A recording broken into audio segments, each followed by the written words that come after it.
Hello मैं all students, good morning. MD coaching centre पिछले दिन की तरह आज दूसरी बार आपके सामने ऑनलाइन अवेलेबल है। मेरे कल का टॉपिक था वॉइस, जिसको मैं आगे बढ़ाते हुए आज फिर से इस वॉइस को आगे बढ़ाने जा रहा हूँ। इसके रूल को बताने से पहले मैं कल के सपोर्ट के लिए, आप लोगों के ऑनलाइन सपोर्ट के लिए आप लोगों को धन्यवाद देता हूँ। और मेरी एमडी कोचिंग सेंटर की ये कामना है कि आप लोग घर पे रहें, स्वस्थ रहें और कोरोना वायरस के चलते जो ये लॉकडाउन है उसे सफल बनाएं और घर पे बैठकर पढ़ाई करें। तो मैं आज का टॉपिक शुरू करता हूँ। कल मैंने कुछ क्वेश्चन लिखे थे, 10 क्वेश्चन। मैं पहले उसको सॉल्व करता हूँ, ठीक है। मेरा पहला क्वेश्चन कल का था आई कॉल यू। आई यहाँ पे सब्जेक्ट था, कॉल मेन वर्ब था यानी V1, आई के साथ V1 लेता है, आप लोगों को पता है, और यू यहाँ पे ऑब्जेक्ट है। तो अब हमको एक्टिव से पैसिव करना है। जो मैंने बताया था कि एक्टिव से पैसिव करने में क्या करना है हमको, पैसिव एक्टिव के ऑब्जेक्ट को पैसिव का क्या बनाना है, सब्जेक्ट बनाना है। तो यहाँ पे क्या है, ऑब्जेक्ट यू, इसको सब्जेक्ट बनाएंगे। तो आप लोगों को कल मैंने लिखाया भी था, यू का सब्जेक्ट अगर रहे यू तो ऑब्जेक्ट भी यू होता है, और ऑब्जेक्ट और सब्जेक्ट दोनों क्या होता है, यू ही होता है। तो मैं यहां लिख रहा हूं यू। अब यू के साथ ये देखना है कि क्या लगेगा, क्योंकि यहाँ पे हेल्पिंग वर्ब लेना है, इज लगेगा, आर लगेगा या एम लगेगा। तो मैंने कल भी शायद आप लोगों को बताया था कि इज सिंगुलर के साथ, आर प्लूरल के साथ और आई के साथ एम। तो ये यू प्लूरल है, सेकंड पर्सन प्लूरल नंबर, तो यू के साथ क्या लगेगा, आर लगेगा। अब कॉल V1 है, इसका हमको V3 करना है। तो V3 करने के लिए 90% चांसेस रहता है कि आप ED लगा दो तो वो V3 बन जाता है। कॉल में भी उसी तरह हम क्या करेंगे, ED लगाएंगे, उसके बाद बाय, उसके बाद आई का ऑब्जेक्ट होगा मी, क्या होगा, मी। उसी तरह से ये दूसरा क्वेश्चन है, सी सेल्स हर बुक। सी यहाँ पे सब्जेक्ट है, सी सब्जेक्ट है थर्ड पर्सन सिंगुलर नंबर में, इसीलिए यहाँ पे क्या आया V1 प्लस एस या ES, यानी इसको सेल्स को कहेंगे क्या, V5। और इसके बाद जो वर्ड है, इस वर्ड को हम बोलेंगे ऑब्जेक्ट। तो यहाँ टोटली वर्ड आपका हर बुक है, नॉट फॉर हर को अलग कर देना, बुक को अलग कर देना। हर बुक मतलब वह अपनी किताब बेचती है, यहाँ पे ये क्वेश्चन है। तो यहाँ पर सब्जेक्ट बनेगा हर बुक, ठीक है, her book is sold by her. उसके बाद नेक्स्ट क्वेश्चन पे चलते हैं। नेक्स्ट क्वेश्चन आपका है, you read A newspaper. Same sentence, मतलब सेम फॉलो अप कर रहा है। यू है, V1 है, और उसके बाद जो वर्ड है उस वर्ड को हम ऑब्जेक्ट बोलेंगे, इसको सब्जेक्ट बना लेंगे, यानी ए न्यूज पेपर इज। अब यहां पे रीड का हो जाएगा V3, रेड का V3 हो जाएगा। यहां पे रेड का V3 हो गया रेड होने के बाद लिखते सेम है लेकिन पढ़ेंगे इसको रेड होने के बाद यहाँ पे क्या होगा, बाय प्लस ऑब्जेक्ट, और यू का ऑब्जेक्ट भी क्या होता है, यू। उसी तरह से यहाँ क्वेश्चन है, सी tax milk.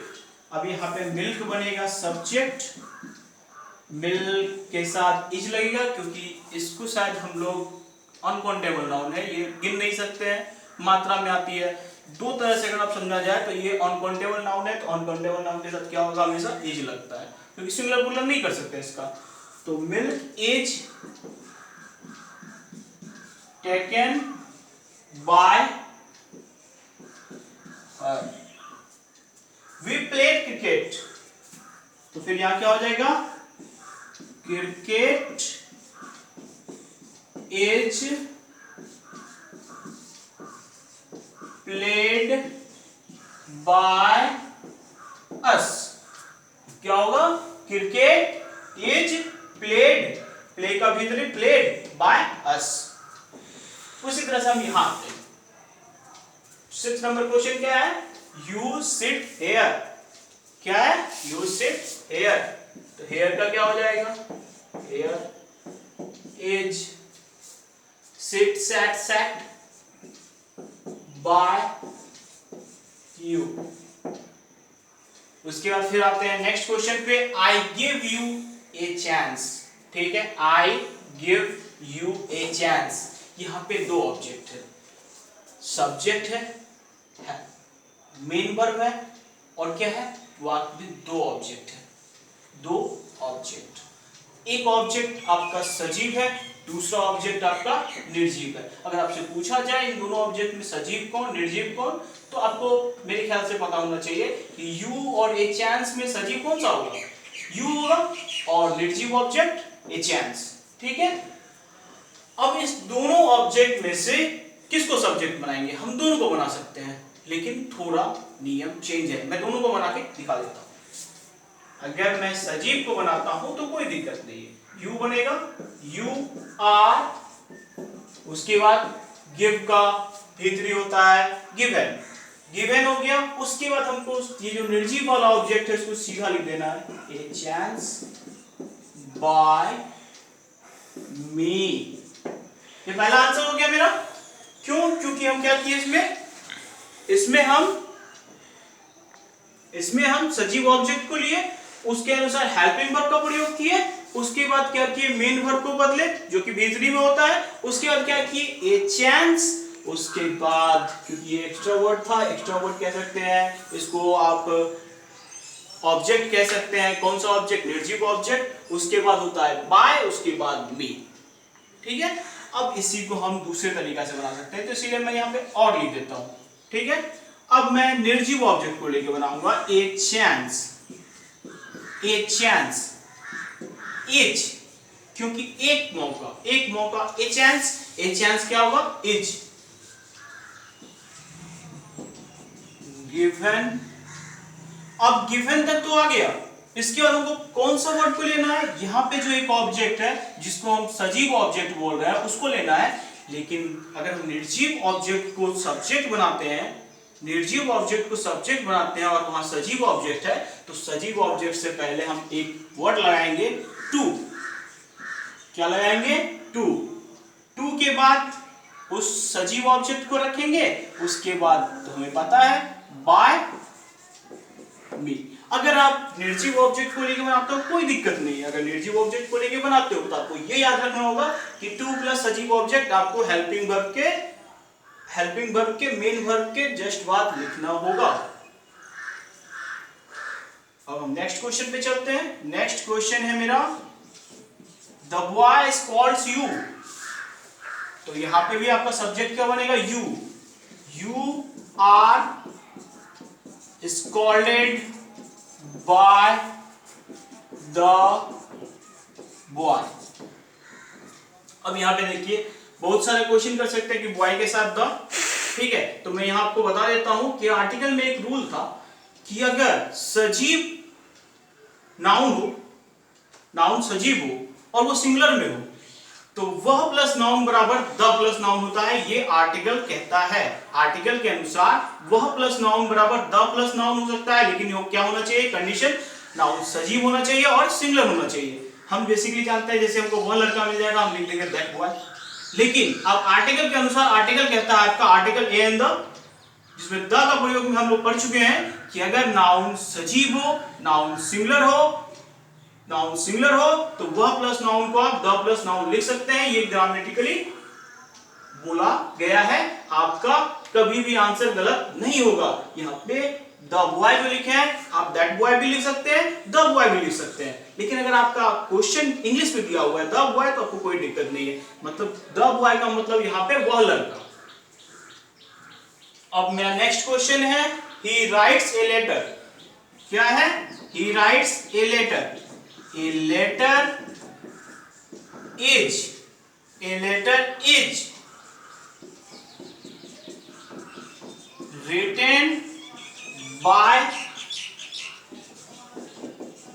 him. A letter is written by him. अब मेरा सबसे लास्ट क्वेश्चन है, you fax the old man. You wax the old man, you wax the old man, ठीक है। अब यहाँ पे हमको सब्जेक्ट बनाना है द ओल्ड मैन, और अभी मैंने तुरंत चर्चा किया था कि वह प्लस नाउन बराबर, अगर नाउन सजीव हो तो हम द प्लस नाउन लिख सकते हैं। उसी तरह से यहाँ देखो मैन लिखा हुआ है M-A-N, M-E-N रहता तो प्लूरल होता, M-A-N है यानी सिंगुलर है, तो यहाँ पे भी हम क्या किए हैं, दैट के जगह पे द का प्रयोग किए हैं। तो ये आपका सब्जेक्ट बनेगा, the old man is vexed by you. ये आपके 10 क्वेश्चन जो मैंने कल होमवर्क के लिए दिया था उसका सॉल्यूशन, तो आप लोग नोट डाउन करें। अब हमने क्वेश्चन सॉल्व कर लिया है, और इसी बीच में एक आपको नोटिस दे रहा हूं कि MD coaching centre online classes 11th की 5 जून से शुरू करने जा रही है, तो कृपया आप लोग संपर्क करें, ठीक है। उसी के साथ मैं एक हिंदी में रूल बता देता हूं, किसका, अभी मैंने कौन सा टेंस पढ़ा था, प्रेजेंट इंडेफिनिट टेंस का हिंदी में पहचान बता देता हूं, ठीक है। पहचान क्या आप हिंदी में कैसे पहचान पाओगे, हमको हिंदी में पहचान शायद प्रेजेंट इंडेफिनिट टेंस का, जिसको हम एक्टिव वॉइस अभी कह रहे हैं, उसका पता है, लेकिन अगर हमको पैसिव वॉइस का हिंदी में बनाने के लिए दे दिया जाए तो हम कैसे बनाएंगे, ठीक है। अब देखिए वहां पे भी क्रिया से स्टार्ट होता था, यहां भी क्रिया से स्टार्ट होता है।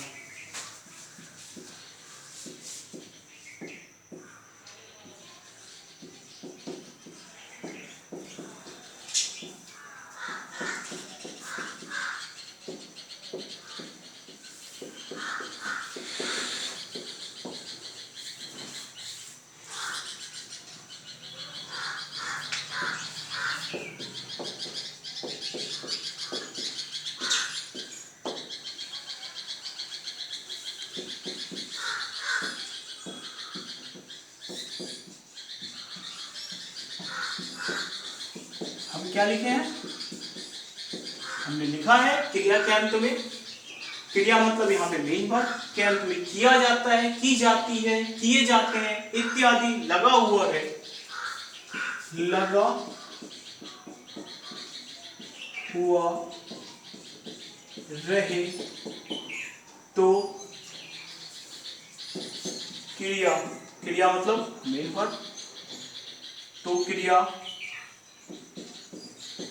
पैसिव वॉइस की होगी, किसकी होगी, पैसिव वॉइस की, तो क्रिया पैसिव वॉइस की होगी। अब एक एग्जांपल लिखते हैं हिंदी में, ठीक है। उसे डांटा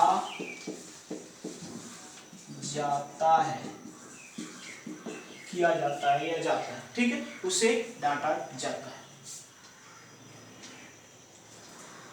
अब अगर दोबारा लगा होता तो हम पहचान सकते थे, लेकिन अभी हमने आपको तुरंत बताए थे क्या, क्रिया के अंत में इस तरह का अगर पहचान लगा हो तो आप क्या करोगे, ये वाक्य को आप हिंदी में देकर, हिंदी में दिया हुआ वाक्य को आप पैसिव वॉइस में चेंज करोगे।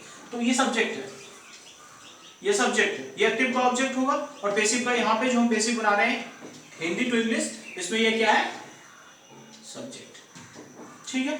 अब क्या लिखेंगे यहाँ पे, ही, अब ही के साथ क्या लगेगा, एज, डांटना का क्या होता है, स्कॉल्ड, उसमें लगा देंगे ईडी, क्या हो जाएगा, स्कॉल्डेड।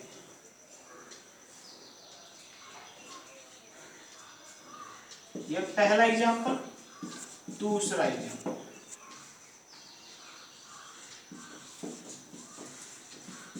उसकी मदद की जाती है, उसकी मदद की जाती है, ठीक है। मदद करने का सबको पता है हेल्प होता है, और यहाँ पे ये जो है, ये जो क्वेश्चन उसकी लिखा हुआ है, ये यहाँ पे क्या है, सब्जेक्ट है। किसका सब्जेक्ट? पैसिव का। और इसको इंग्लिश में हमको ट्रांसलेट करना है तो हम क्या करेंगे? She is helped, she is helped, ठीक है। She is helped, she is helped हो गया, ठीक है। अब मैं ऊपर वाले को मिटा,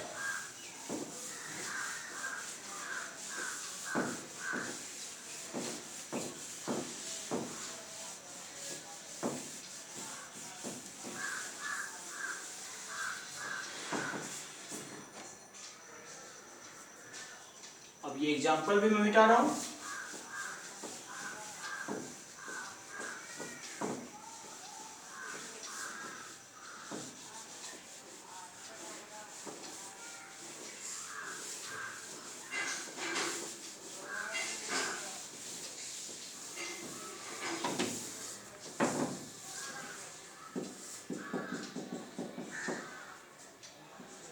तीसरा, आपके द्वारा उसे बुलाया जाता है, आपके द्वारा उसे बुलाया जाता है, ठीक है। उसे बुलाया जाता है। अब आपके द्वारा, इसको हमको साइड करके सिर्फ क्वेश्चन पढ़ना है। उसे बुलाया जाता है, ये यहाँ पे सब्जेक्ट है, ठीक है। ये यहाँ पे क्या है? पैसिव का सब्जेक्ट है। क्या लिखेंगे? ही इज, बुलाना का कॉल होता है, कॉल में ईडी लगाएंगे, called by you, called by you. आपको मैंने ये भी दे दिया कि अगर आपको इस तरह से हिंदी में बनाना पड़े, हिंदी में आपसे पूछ दिया जाए ट्रांसलेशन सॉल्व करने के लिए वॉइस का क्या होगा, तो आप हिंदी में भी सॉल्व कर सकते हो, ठीक है। आज मैंने अफर्मेटिव का हिंदी में भी आपको ट्रांसलेशन वॉइस का, पैसिव वॉइस का बता दिया, ठीक है। इसी के साथ साथ मैं आप लोगों को बताना चाहता हूं कि मैं ये YouTube पे जो वीडियो अपलोड होगा उसके साथ ही मैं आपको क्वेश्चंस कमेंट बॉक्स में डाल दूंगा और आप उसका सॉल्यूशन करिए, और कल मैं आपको यहाँ बोर्ड पे उसका सॉल्यूशन बता दूंगा। उसके साथ साथ मैं व्हाट्सएप पे भी, जो हमारे साथ जुड़े हुए हैं उनके व्हाट्सएप पे भी मैं क्वेश्चन भेज दूंगा। थैंक यू, सेफ रहें, जय हिंद।